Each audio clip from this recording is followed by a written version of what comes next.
Si Sakamoto ay isang sobrang perpektong estudyante sa ikasampung baitang mula sa Karitsu High School. Siya ay palaging cool kahit sa anong mga gawain o mga prank ambush na ginagawa sa kanya sa school. May tatlong mga bully na hindi gusto ang kanyang perpeksyon kaya't naglalatag sila ng mga trap para ito'y kanilang mapainis, ngunit sa tuwing nilalatagan nila siya sa mga trap, madali niyang nalalampasan ang mga ito ng may cool na paraan na nagpapakilig sa mga babae sa klase. Kamakailan lang ay pumasok si Sakamoto sa banyo nang biglang dumating ang tatlong bully at ibinuhos ang isang balde ng tubig sa loob, subalit nakuha ni Sakamoto na pigilan ang lahat ng tubig gamit ang payong, kaya't naramdaman ng mga bully ang matinding inis. Hindi pa rin sumuko ang tatlong lalaki at inilabas nila ng lihim ang mesa ni Sakamoto mula sa silid-aralan, kaso nanatili na lamang natahimik si Sakamoto sa bintana na parang wala lang, habang nagpapatuloy ang kanyang pag-aaral. Patuloy pa rin ang tatlong bully sa kanilang plano ng mga paraan para mapahiya si Sakamoto at isang beses, habang naglilinis si Sakamoto ng mesa, tinawag siya ng isa niyang kaklase na pumunta sa bodega upang buhatin ang mabibigat na bagay. Ngunit pagbukas niya ng pinto ng bodega, tinulak siya ng tatlong lalaki papasok at kinakaladkad. Naisipan nilang kuhanan si Sakamoto ng larawan habang nakatali, at ipakita ito sa buong klase. Pero bago pa man nila magawa ito, nadapa ang isa sa kanila at naiwan ang kanyang sigarilyo sa sahig na kahoy, kaya't nagliyab ito at dahil dito, hindi rin nila mag-alaw ang pinto ng bodega dahil sa map na nakalagay kaya hindi sila makalabas. Ang lalaking may pulang sombrero ay tumawag, pero naubos ang battery ng kanyang cellphone habang tumatawag ito ng tulong, at dahil sa nangyayari ay tahimik pa rin si Sakamoto na para bang wala lang nangyayari. Tumayo siya at sumayaw sa paligid ng apoy, na nagpag-ulat sa mga bully at akala nila'y sinusubukan ni Sakamoto na lumikha ng hangin upang patayin ang apoy, kaya't ginawa rin nila ito at sa katunayan, ang layunin pala ni Sakamoto ay magingay para marinig ng mga guro sa ibaba. Agad na pumunta ang isang guro sa itaas para tingnan ang nangyari at mailigtas sila, itinanong ng guro ang dahilan ng sunog at si Sakamoto ay inangkin ang buong responsibilidad para sa tatlong bully. Doon ay nagsimula ng humanga ang tatlong lalaki kay Sakamoto matapos ang pangyayaring iyon. Kinabukasan ay papasok na si Sakamoto sa paaralan nang biglang umulan ng malakas at ngunit kahit na umuulan, mahinahon pa rin siyang humawak ng payong habang humahabol sa isang ibon. Tinangay ang ibon ng hangin, kaya't hinabol niya ito para mailigtas at tumalon si Sakamoto sa ilog at dahan-dahan na tumalon sa mga kahoy para habulin ang ibon at matapos mailigtas, dahan-dahan na bumababa si Sakamoto sa lupa na hawak ang payong. May isang modelo sa klase ni Sakamoto na nagngangalang Sira, palaging ipinagmamayabang ni Sira sa mga babae ang kanyang talento subalit nagkaroon ng balita at kwento tungkol sa pagligtas ni Sakamoto sa ibon, kaya't biglang nabighani ang mga babae sa kanya at nagalit rin naman si Sira dito. Sa isang pangyayari habang nakatayo si Sakamoto para sagutin ang tanong ng guro, at doon ay hinihila ni Sira ang upuan ni Sakamoto para siya'y mahulog, kaso sa hindi inasahan ni Sira na nakaupo na pala si Sakamoto sa ere. Habang naglalaro ng gymnastics sa klase paulit-ulit na itinapon ni Sira ang bola kay Sakamoto sa laro ng dodgeball, kaso madaling naiiwasan ni Sakamoto ang mga tapon ni Sira nang hindi pinagpapawisan. Makalipas ang ilang sandali, kinuha ni Sira ang papel ng babala mula sa Sira na gripo upang magamit ni Sakamoto. Ngunit habang si Sakamoto ay naliligo sa ilalim ng palyado na gripo, parang siya'y nasa ilalim ng shower. Naramdaman ni Sira ang matinding pagkagalit dahil sa bawat pagtangka niyang maisahan si Sakamoto, mas lalo lamang itong naging cool. Sa gitna ng klase, biglang lumitaw ang isang bubuyog na nagpangamba sa mga estudyante. Ipinag-utos ng guro sa mga lalaking estudyante na tanggalin ang kanilang uniforme dahil ang mga bubuyog ay likas na naaakit sa kulay itim. Nagulat si Sira at ang ibang lalaking estudyante, sumunod sila sa utos ng guro na maghubad ng uniforme subalit nagulantang ang lahat, nang makita si Sakamoto na nakaupo lang at tila walang nangyayari.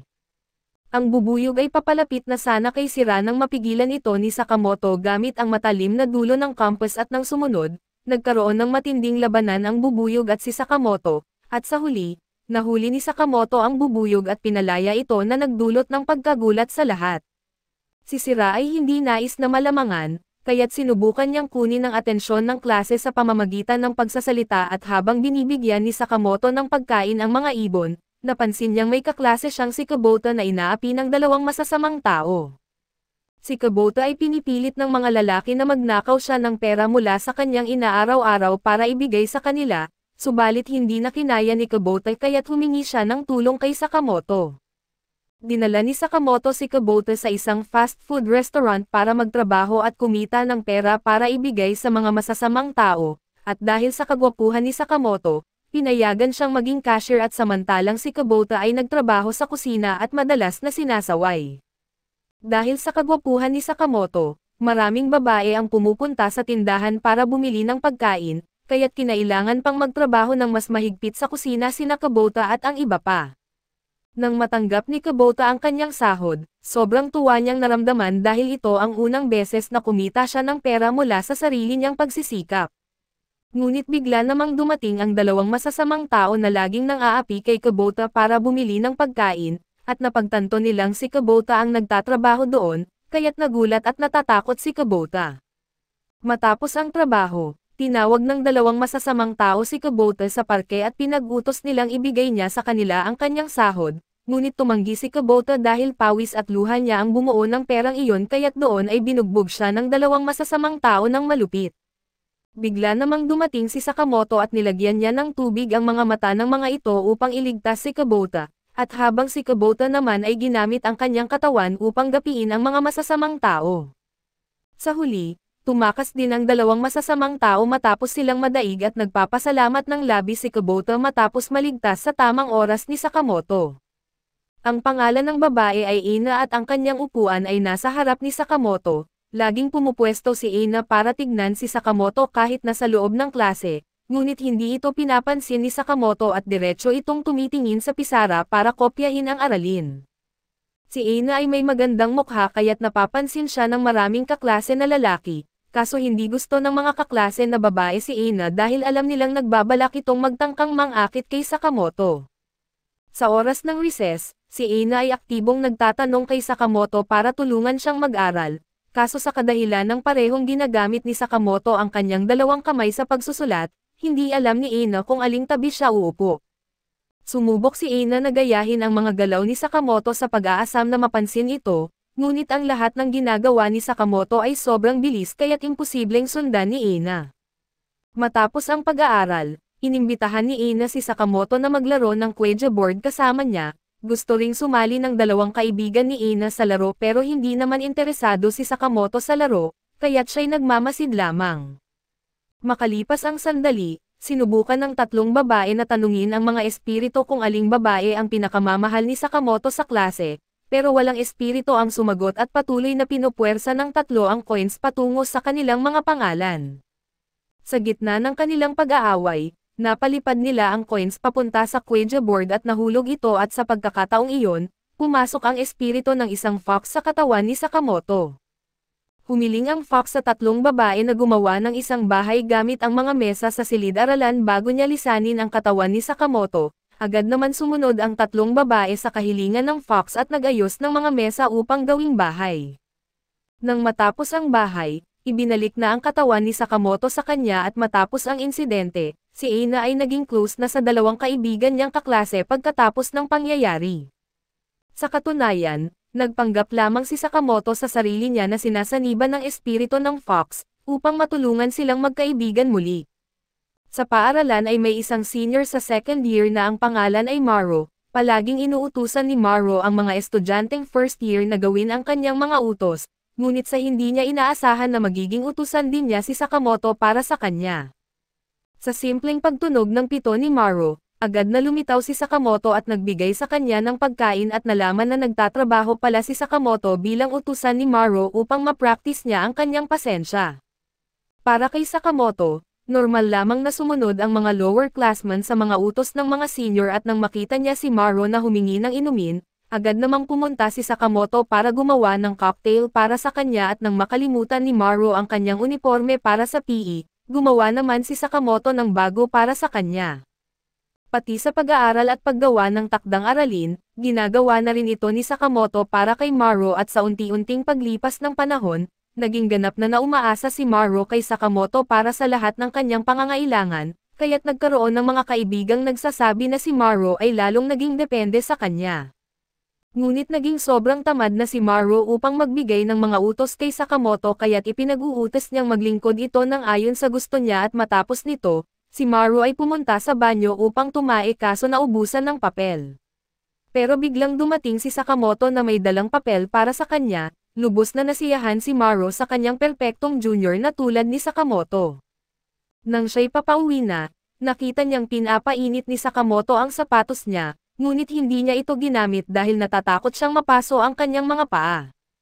Nagkaroon ng balak si Sakamoto na isasakay pauwi si Maru gamit ang isang shopping cart, at labis itong nagulat sa takot at nagtago agad si Maru sa isang bodega sa takot na baka maging baliw na si Sakamoto. Ngunit biglang pumasok si Sakamoto sa bodega sa pamamagitan ng bintana, kaya't natakot si Maru at dahil sa pagkapagod ni Maru, gumawa si Sakamoto ng bed para sa kanya. Takot na takot si Maru sa labis na serbisyong ibinibigay ni Sakamoto at simula nun, napansin ng mga tao na si Maru ay pumupunta na lang mag-isa para bumili ng pagkain, sa halip na palaging mag-utos sa kanyang mga juniors. Tuwing may pagsusulit, palaging may perpektong marka si Sakamoto habang palaging nasa mababang score ang mga kuha ni Kubota, kaya't lumapit si Kubota kay Sakamoto at nakiusap na turuan siya sa kanilang bahay tuwing weekend. Subalit pagdating ni Sakamoto sa bahay nila Kubota, na-fall agad sa kanyang kagwapuhan ang ina ni Kubota at pati ang asawa niya ay naakit din sa kagwapuhan ni Sakamoto. Sa bawat pagkakataon, kinukunan siya ng video ni Kubota at pinapakita ng kanyang ina ang kanyang pagmamahal para kay Sakamoto sa harap ng kanyang asawa. Nag-aalala si Kubota na baka masira ang kanilang pamilya dahil dito, kaya tuwing darating si Sakamoto, kailangan itong itago ni Kubota sa kanyang ina. Subalit sa isang pagkakataon habang sila'y nag-aaral, naisip ni Kubota na naiwan ang kanyang notebook sa klase at kaya't iniwan niya si Sakamoto at tumakbo sa eskwelahan upang kunin ito. Habang wala si Kubota, natuklasan ng ina niya ang sapatos ni Sakamoto sa kabinet at dahil dito ay nagsimulang hanapin niya ito sa lahat ng dako. Ginamit ni Sakamoto ang mala Spider-Man na galaw at makatakas nang biglang tumunog ang kanyang telepono. Binuksan ni Sakamoto ng tubig ang ina ni Kubota at mabilis na tumakas. Natuklasan na gusto si Sakamoto ng ina ni Kubota dahil sa pagkakahawig nito sa isang gwapong artista. Isang araw, itinapon ni Sakamoto ang isang disc player sa ina ni Kubota at mabilis na pumasok sa telebisyon. Ipinakita niya na siya pala ay tao sa isang virtual na mundo at labis ang pagkabahala ng ina ni Kubota nang marinig iyon. Ngunit lumitaw si Sakamoto sa likod ng telebisyon at ang taong nakita ng ina ni Kubota ay isang video recording lamang at simula noon, pumunta sina Sakamoto at Kubota sa aklatan upang mag-aral. Si Teacher Kakuda ay expert sa pamamahala ng mga usapin tungkol sa pagdidisiplina ng mga estudyante. Isasarado na sana niya ang gate ng paaralan nang makita niyang nagmamadali si Sakamoto dahil sa pagiging late sa klase. Iniisip ni Kakuda na gagamitin ni Sakamoto ang kawayan na kanyang hawak para makalusot sa gate, ngunit ginamit naman ni Sakamoto ang kawayan upang i-distract siya at tahimik na pumasok sa loob. Buong araw na ikinagalit ni Kakuda ang pangyayaring ito, at may malaking inis ang kanyang nararamdaman dahil nalinlang siya ni Sakamoto. Hinanap niya ito para mapag-alitan at doon ay nakasaksi kaagad si Kakuda nang makita si Sakamoto na nakatayo sa sulok kasama ang mga kasamahan nito na para bang nagyoyosi. Tinignan niya ito para harapin pero nakita nitong naglalaro lang pala ng soft bubbles. Sa paaralan habang naglilinis sila, nakita niya si Sakamoto na naglalaro ng walis kaya agad niyang pinagalitan si Sakamoto dahil sa pag-aakala na hindi ito nagtatrabaho ng seryoso. Ngunit napagtanto niya na ginagamit pala ni Sakamoto ang dalawang tube room upang linisan ang alikabok sa mga kisame ng silid-aralan. Sa loob ng klase, todo seryosong nag-aaral si Sakamoto nang walang anumang problema, ngunit biglang nakita niya si Sakamoto na kumuha ng isang pinggan ng kanin para kainin, kaya't itinaboy niya si Sakamoto palabas ng silid-aralan. Nang matagumpay na pinagalitan ito ni Teacher Kakuda, sobrang masaya siya at gayunpaman, napagtanto ni Kakuda na sinadya pala na gawin ni Sakamoto ang parusa upang lumabas at iligtas ang isang nasugatan na ibon. Ang kanyang marangal na kilos ay nagpatibok sa puso ni Kakuda at sa klase ng sining, hiningi ng guro na gumuhit ang bawat isa ng larawan ng kanilang kaklase.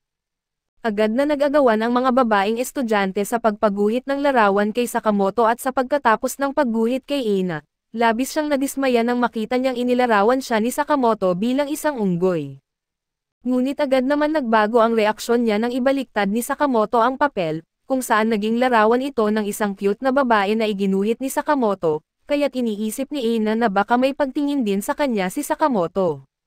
Matapos nito, nag-organisa ang paaralan ng isang drill para sa mga estudyante para sa pagtakas sakaling magkaroon ng sunog, ngunit pagkatapos ng roll call, hindi kasama sa bilang si Sushi. Naguguluhan si Sakamoto at nagmadaling pumasok sa loob ng paaralan upang hanapin si Sushi. Nagligaw siya at hinanap niya ito at nalaman na abala pala sa pagtae si Sushi at hindi niya alam na may drill na naganap. Dahan-dahan na lumapit si Sakamoto kay Sushi at inilapat ito sa lupa na parang tunay na pangyayari. Gumawa si Sakamoto ng isang parachute at lumipad patungo sa lapag ng paaralan, na nagdulot ng pagkamangha sa lahat. Ang kaibigan ni Maro na si Haya ay isang kilalang notorious at astig at isang araw habang siya'y naglalakad, biglang nakakita siya ng mga babae na nakapila at naghihintay sa isang tao. Natuklasan niyang ang mga babae ay nagmamasid kay Sakamoto habang ito'y dumaan sa pasilyo. Nang makita niya si Sakamoto, natakot si Maro dahil sa kakaibang pag-aalaga ni Sakamoto noong mga huling beses. Nais ni Haya na hamunan si Sakamoto upang makita kung gaano siya kalakas. Agad siyang pumunta sa klase ni Sakamoto at sinabi, "Pahiram naman ng mukha mo." Iniisip ni Sakamoto na nais nitong humiram ng mukha, kaya't kumuha siya ng clay at ginawa ang hugis ng kanyang mukha para rito. Agad itong ibinigay kay Hayabusa at matapos nito, sobrang kinagulat ng mga babae at agad nilang inatake si Hayabusa upang kunin ang kanyang hawak. Iniisip ni Hayabusa na marahil ay napasailalim na sa kapangyarihan ni Sakamoto ang lahat ng mga babae sa klase at sa wakas, sinira niya ang clay at agad na umalis. Ang mga tauhan ni Haya ay nagplano na kausapin si Sakamoto para ipaharap sa kanilang leader. Inaasahan nilang darating si Sakamoto sa banyo, kaya't plano nilang kuhanin ang kanyang sapatos habang wala siya. Ngunit nang dumating si Sakamoto, hindi sila nabigla sa pagkakaroon niya ng mga sapatos. Ginuhit ni Sakamoto ang hugis ng sapatos sa kanyang medyas gamit ang pluma at naglakad ng walang iniisip. Dahil sa kawalan ng ibang pagpipilian, nagdesisyon silang apihin ang kaibigan ni Sakamoto na si Kubota. Ginupit nila ang buhok ni Kubota at iniwan ang mga mensahe rito. Upang ipagtanggol si Kubota, ginamit ni Sakamoto ang isang bag na itim na tela upang gumawa ng wig para sa kanya at pagkatapos, pumunta siya sa ilog para harapin si Hayabusa. Gustong-gusto ni Hayabusa na talunin si Sakamoto upang patunayan na siya ang pinakamalakas sa paaralan. Subalit nang papalapit na si Hayabusa, may isang pulis na biglang nag-awat at nagpatigil sa kanya. Kaya't kinailangan ni Sakamoto na magpanggap na naglalaro sila ng hand-push games na parang sumo. Natuwa ang pulis sa kanilang ginagawa at nais niyang makita kung paano nilalaro ang laro. Iniisip ni Hayabusa na baka nagbibiro lamang si Sakamoto. Subalit biglang na-realize ni Hayabusa na talagang nais ni Sakamoto na makipaglaban sa isang push sumo match. Inilunsad ni Hayabusa ang kanyang unang atake ngunit biglang inurungan ni Sakamoto ang kanyang mga kamay, kaya't halos malaglag si Hayabusa. Ginamit ni Sakamoto ang puwersa ng pag-ikot ng kamay upang lumikha ng napakalakas na hangin mula sa kanyang mga braso at gayunpaman, hindi pa rin sumusuko si Hayabusa at patuloy pa rin siyang umatake ng mga matinding hampas. Naging hindi matiyak ang resulta ng kanilang labanan hanggang sa biglang bumuhos ang ulan. Ngunit nakita ng mga tao si Sakamoto na itinaas ang kanyang kamay sa langit at saka itinulak si Hayabusa ng malakas, kaya't ito'y napaupo sa loob ng isang taxi. Nalaman nila na tinawag pala ni Sakamoto ang taxi para sa kanilang dalawa at matapos matalo ni Sakamoto si Hayabusa, napagtanto ni Hayabusa ang kanyang pagkakamali, kaya't pumunta siya sa bahay ni Kubota upang humingi ng paumanhin at magbigay ng ilang dahon ng seaweed. Ipinatawad ni Kubota si Hayabusa at inanyayahan ito at pati na ang kanyang mga juniors, na mag-dinner sa kanilang bahay. Ang presidente ng klase na si Megumi ay may hilig sa pagsusulit ng mga litrato ni Sakamoto ng palihim, ngunit habang tinitingnan ang mga litrato ni Sakamoto, napansin ni Megumi na may multo na sumusunod sa kanya. Iniisip ni Megumi kung dapat ba niyang sabihin ito sa kanya o hindi. Kinatatakutan niya na baka kapag ibinahagi niya ito, malaman din ni Sakamoto na palaging kinukunan niya ito ng mga larawan. Habang naglalakad si Sakamoto sa hallway, biglang dumating ang isang kariton ng basura mula sa likuran at papunta sa kanya, pero biglang tumalon si Sakamoto sa kariton at pumunta agad sa klase, na nagdulot ng pagkamangha sa lahat. Kasalukuyan namang kausap ni Megumi si Sakamoto sa harap ng banyo nang biglang marinig ang tunog ng umaagos na tubig. Natuklasan nila ang mahabang buhok na tila nakakatakot na nasa loob ng gripo. Ngunit biglang hinawakan ni Sakamoto ang buhok, piniga ito, at mabilis na tumakbo palayo at napagtanto na ginamit pala ni Sakamoto ang buhok upang maibalik ang buhok ni Kubota. Habang iniisip ang paggamit ng buhok ng multo, takot na takot si Megumi kaya't hindi niya kayang magsalita. Sa hapon, sa isang pagkakataon na diskubre ni Megumi na si Sakamoto ay naglalaro ng butt push, kasama ang mga lalaki, kinuha niya ang kanyang kamera upang kunan ang kanyang idolo na bahagi na ng kanyang araw-araw na gawain. Gayunpaman, napagtanto ni Megumi na ang multo ay tila may gustong sabihin kay Sakamoto at sa pamamagitan ng pag-aalala sa anyo ng bibig ng multo, napagtanto ni Megumi na ito ay nagpapahayag ng pag-amin. Nang sigurado na siya na ito ang multo ay desidido si Megumi na sabihin ito kay Sakamoto, nang malaman ay kaagad na nagprint ang lalaki ng maraming kopya ng kanyang mukha, ipinakita ito sa multo at nagpasalamat siya at dahil doon ay tuluyan itong napalaya. Matapos noon sa wakas ay naging open na sa pagkuha ng larawan ang babae nang hindi nagtatago, sa kabilang dako ang grupo ni Atsushi ay nagpaplano na magtungo sa lugar kung saan nakalagay ang mga pinagbabawal na palabas. Habang pinag-uusapan nila ang plano ay biglang nakita nila si Sakamoto at ang mga babae sa klase. Humingi sila ng tulong sa lalaki na magtungo sa lugar ng mga bawal na palabas upang bumili ng ilan nito, agad namang pumayag si Sakamoto na nagdulot ng pagkamangha sa kanilang lahat, habang nanonood sa malayo ang iba ay dahan-dahang nagtungo ang lalaki sa lugar. Naglakad siya sa paligid ng shelf ng mabilis at paulit-ulit na lumikha ng hangin na nagbukas sa kurtina sa bintana. Matapos noon ay tahimik siyang nagtingin-tingin at agad itong kumuha ng ilang movie discs mula roon, papunta na sana siya sa counter upang bayaran ang mga ito nang biglang makasalubong niya ang mga babae sa kanyang klase. Itinabi muna niya ang mga discs sa mesa at nagkunwaring makipag-usap sa mga walang kabuluhan na bagay upang ibahin ang kanilang atensyon, pagkatapos umalis ng mga babae ay minadali niya ang pagpunta sa counter para bayaran ang mga disc. Buong kapanatagan siyang inilagay ang mga bawal na pelikula sa cash register nang walang anumang takot. Nagpakita siya ng isang peking purchase card na may impormasyon ng buyer bilang isang 27 taong gulang, na ibinigay ni Atsushi ngunit agad pa ring nakilala ng may-ari ng tindahan na siya'y isang high school student lamang, gayunpaman ay sinabi niya na kailangan lamang niya ng isang araw upang mapanood ang lahat ng mga pelikulang ito. Nagdrawing pa siya ng peking mamahaling relos sa kanyang kamay upang lokohin ang may-ari ng tindahan, pinayagan siyang bilhin ang mga bawal na pelikula dahil sa palagay ng may-ari ay isang matanda na siya, pagkatapos makuha ang mga palabas ay inanyayahan sila ni Atsushi na pumunta sa kanyang bahay para panoorin ito ng sabay-sabay. Iniisip niya na si Sakamoto ay isang profesional na sa ganitong genre ng pelikula pero nang malaman na ito pala ay hindi pa nakapanood ng mga ganoon, napagpasyahan ng lalaki na itapon na lamang ang mga disc at hindi na rin manood.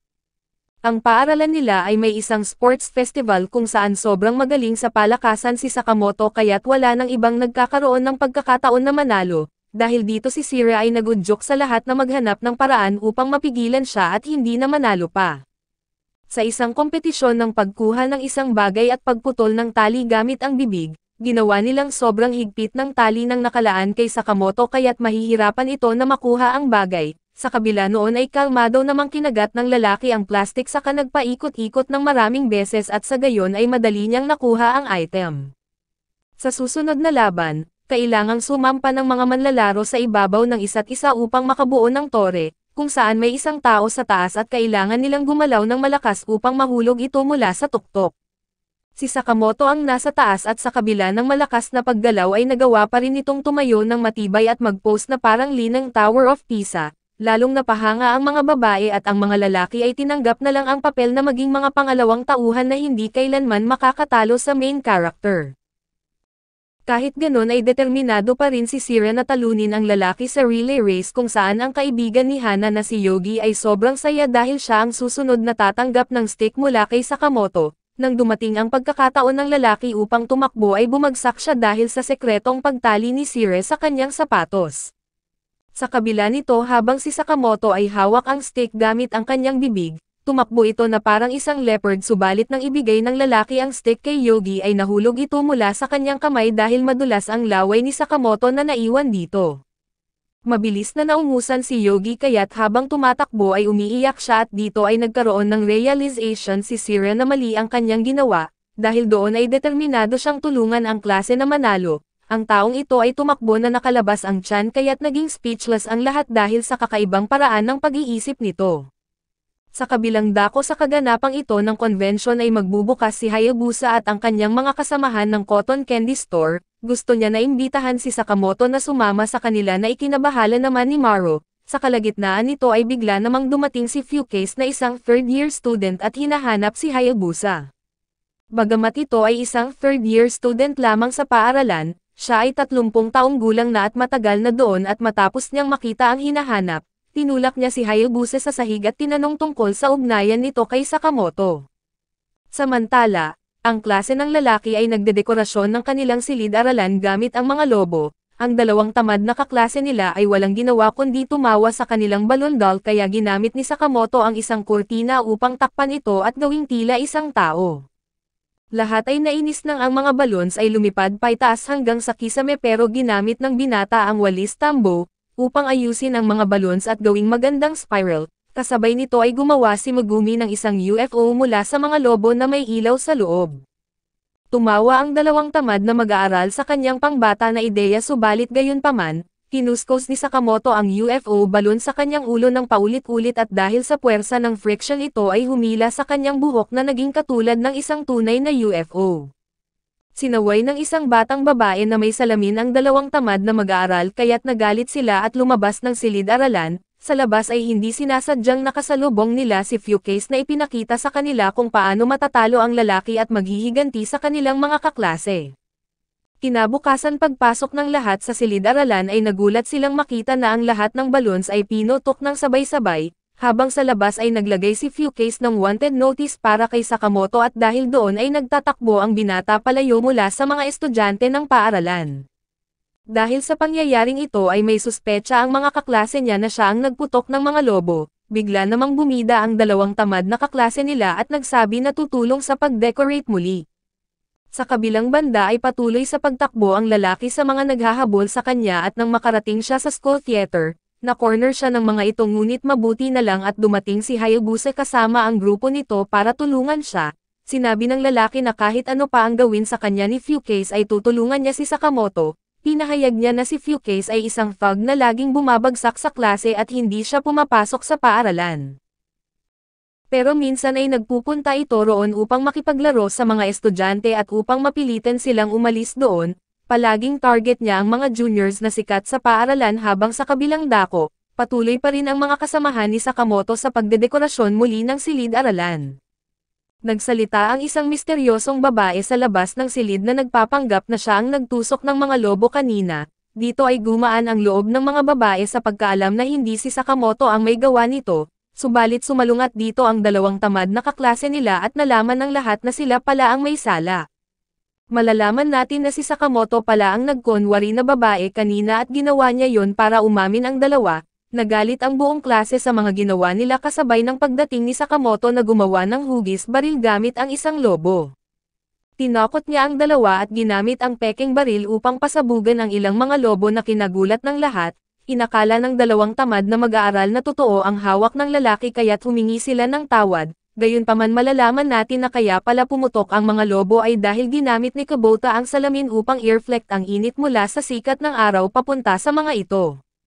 Matapos parusahan ang dalawang lalaki ay nagpatuloy ang klase sa masayang pagdedekorasyon ng kanilang silid-aralan. Dumating din si Hayabusa at ang kanyang mga kasamahan upang magtayo ng cotton candy store habang sa kabilang dako, pinag-uusapan ni Megumi at dalawang iba pang babae ang tungkol sa unang pagkakataon nilang makilala si Sakamoto.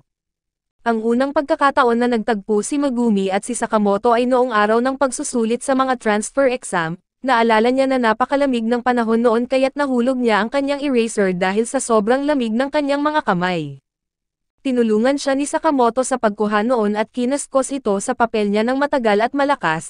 Hindi maintindihan ng babae ang ginagawa niya pero natuklasan nito na gusto lang palang painitin ng lalaki ang eraser para mapainit din ang mga kamay ni Megumi. Dahil doon ay lubos na nagpapasalamat ang babae sa ginawang ito ni Sakamoto. Pagtapos ay isinalaysay ng babaeng may salamin kung paano niya nakilala ang lalaki sa isang maulan na panahon, Habang naglalakad sa kalsada ay nilipad pabalik ang payong niya dahil sa malakas na hangin, nakita niyang pareho rin ang problema ni Sakamoto sa kanyang payong subalit inangat nito ang dala upang saluhin ang ulan at parang batang naaliw dahil dito. Mula noon ay namangha ang babaeng may salamin sa kanya at na-inlove sa lalaki at pati na rin sa ulan. Makalipas noon ang isa pang babae ay nagkwento at nakilala niya si Sakamoto habang papunta sa silid aklatan dala ang maraming libro at di sinasadyang nakabangga niya ang lalaki. Subalit walang kahirap-hirap na nasalo nito ang lahat ng mga aklat na ikinagulat niya. Iniisip ng mga babaeng ito na ang mga sandali ng unang pagtatagpo nila kay Sakamoto ay ang pinakaromantiko, kasabay nito dumaan si Kubota at napag-usapan din ang unang pagkikita nila ng lalaki. Noong unang engkwentro nila ay nahulog ang bandage mula sa kanyang daliri kung saan dinampot ito ng binata at isinuot pabalik sa daliri niya na parang singsing ng engagement. Sa pagkarinig nito ay napagtanto ng mga babae na ang pagtatagpo nila ang pinakaromantiko. Kinabukasan sa silid-aralan ay napatitig si Kubota sa lalaki sa gitna ng klase at napahanga sa kanya, kahit pa siya ay tinatawag na ng guro ay hindi siya sumasagot kahit ilang beses nang binanggit ang pangalan nito. Malalaman natin na sa nakaraang araw ay natuklasan na nanay nito na si Sakamoto ay totoo palang tao, at sa kasalukuyan ay may sakit si Kubota at hindi makakapasok kaya nagpanggap ang kanyang nanay bilang siya, upang makita ng personal si Sakamoto. Sa klase nila ng pagluluto ay ipinakita ng ina ng lalaki ang kanyang galing sa mga gawain sa bahay na ikinagulat ng lahat. Sinubukan ni Sakamoto ang sopas na niluto nito at ibinalik sa kanya ang mangkok. Agad itong kinuha ni Ana na nagpagalit sa ina ni Kubota habang nakikita na nag-aagawan ang mga babae dahil dito. Ito ay dahil nais ng bawat isa na sa pamamagitan ng mangkok ay makaranas ng indirect kiss kay Sakamoto. Pagtapos sa oras naman ng pampalakasan ay nagulat si Mr. Kakuda nang makita ang lalaki na tumatakbo sa paraang pang-ebolusyon ng tao. Habang ang nanay na Kubota ay mabilis na humahabol dito upang mahawakan man lang pero dahil sa masyadong mabilis niyang takbo siya ay nadapa at nadaganan at nabasag ang kwintas niya. Tinulungan siya ng lalaki ngunit sa halip ay tumayo ito mag-isa at umalis dahil alam niyang ang nais tulungan nito ay si Kubota at hindi siya na ina ng lalaki. Napagtanto na rin ni Sakamoto na nagpapanggap ang ina ni Kubota bilang anak, at tinanggap na rin ng matandang babae ang tadhana na hindi siya magkakaroon ng anumang pagkakataon kay Sakamoto. Bumalik ang babae sa kanyang tahanan upang tigilan ang pagpapanggap at alagaan na lamang ang kanyang pamilya. Makalipas ang mga panahon pagtapos nito ay dumating ang Pasko, kung saan maraming tao ang nag-organisa ng masayang party at dates para sa grupo ng kalalakihan at kababaihan. May dalawang binata na pupunta sa isang grupo ng 3 babae pero kulang sila ng isang lalaki. Nakita nila si Sakamoto na walang kasama kaya't lumapit sila at inanyayahan siyang sumama sa kanila sa party. Matapos noon ay agad naman siyang dinala ng 2 binata para sa date kasama ang 3 babae. Ang 2 ito ay magagaling na estudyante na nagpaplano na magtayo ng kumpanya sa hinaharap kaya't labis na namangha ang 3 babae nang malaman na magkakatugma ang kanilang mga hangarin. Nang tanungin si Sakamoto ay sinabi nito na gusto niyang maging isang astronaut at pumunta sa Mars. Ikinagulat ng 3 babae ang sagot niya pati na rin ng 2 binata. Natakot sila na baka makuha ng lalaki ang puso ng 3 babae kaya't inirekomenda nilang magkaraoke na lang silang lahat. Si Karyo na ang binata na may kulay kape na buhok ay nagboluntaryo na kumanta para sa mga babae subalit habang siya ay kumakanta, biglang narinig ng lahat ang tunog ng saxophone mula sa isang lugar. Natuklasan na ginamit ni Sakamoto ang kanyang braso para gumawa ng tunog nito at sa pagkakita sa kanyang kahangahangang galing, ikinamangha ng 3 babae ang kanyang kakayahan kung saan napagtanto ng 2 binata na siya isang kalaban sa pag-ibig na kailangang wakasan. Agad na tinawag ng 2 binata ang waiter upang magdala ng mamahaling cocktail para sa bawat isa, subalit inutos nila kay Sakamoto na uminom ng malaking soda at ginawa nila ito upang magpakawala ang lalaki ng malakas na burp sa harap ng mga babae.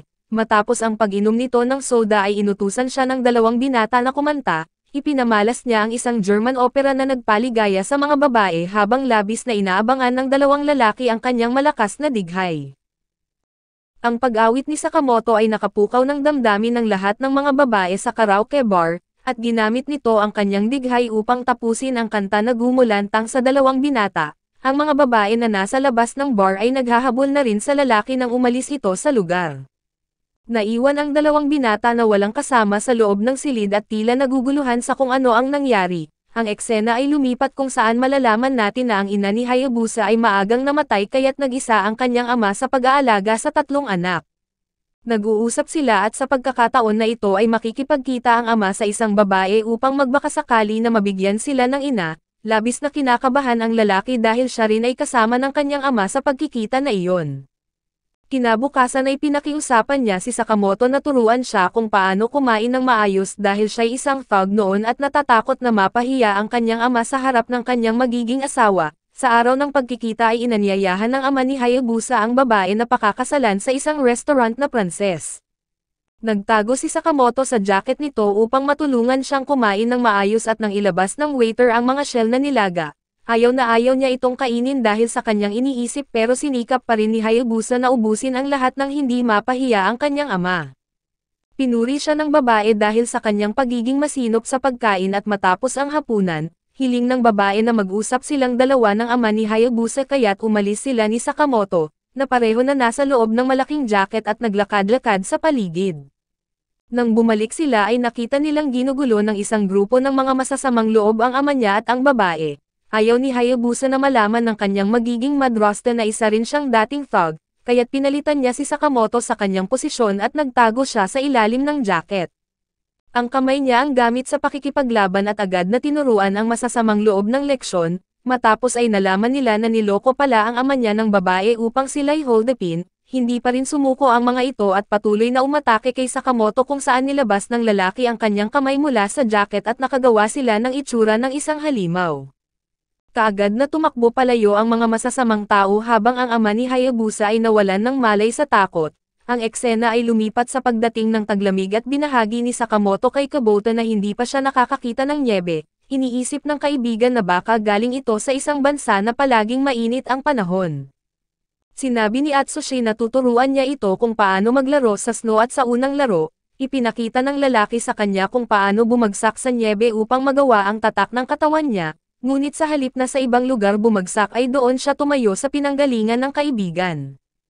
Nang bumakat ang katawan niya ay ikinagulat ito ng lahat dahil tumpak na tumpak ang itsura nila pareho sa larawan sa aklat ng biology. Patuloy na tinuruan ni Atsushi si Sakamoto kung paano gumawa ng snowman pero mahusay na nakagawa ang lalaki ng isang matangkad na snowman na parang babae.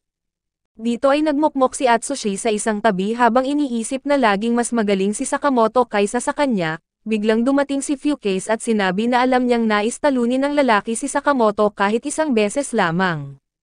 Matapos turuan ni Fukase ay inanyayahan ni Atsushi si Sakamoto na maglaro ng snowball fight, nagtayo sila ng 2 pader ng nyebe at nagtago sa likod nito upang magbatuhan ng snowballs. Itinapon ni Sakamoto ng sobrang bilis ang mga snow na hindi magawang itaas ni Atsushi ang kanyang ulo. Dahil sa sobrang lamig ay nararamdaman ng lalaki na kumikirot ang kanyang katawan, biglang binalot ni Sakamoto ang isang bagay sa loob ng snowball at unti-unting tinapon ito patungo kay Atsushi. Dito ay labis na naguguluhan ang lalaki at akala niya ay baka may bomba itong nilagay sa loob. Nagtangka siyang tumayo upang sumalakay pero pinabagsak siya ng snowball ni Sakamoto, kasabay nito ay napagtanto niya na ang nasa loob ng snow kanina ay isang thermal bag. Pinakita na dala-dala ng lalaki ang maraming thermal bag sa ilalim ng kanyang uniforme.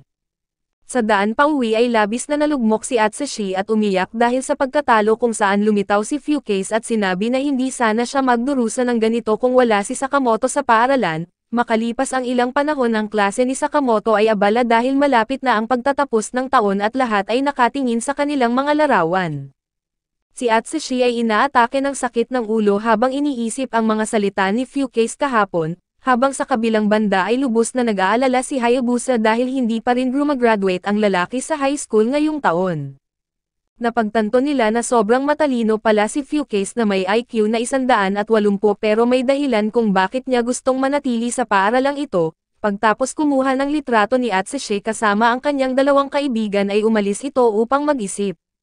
Sumulpat si Fukase at sinabi na simula nang mapalapit ang lalaki kay Sakamoto ay naging mahina na ito, idinagdag niya na ito at ang iba pang mga kasamahan sa klase ay magiging mga langaw lamang na habol ng habol kay Sakamoto, kinumbinsi niya si Atsushi na paalisin ang lalaki upang mabawi ang kanyang pwesto.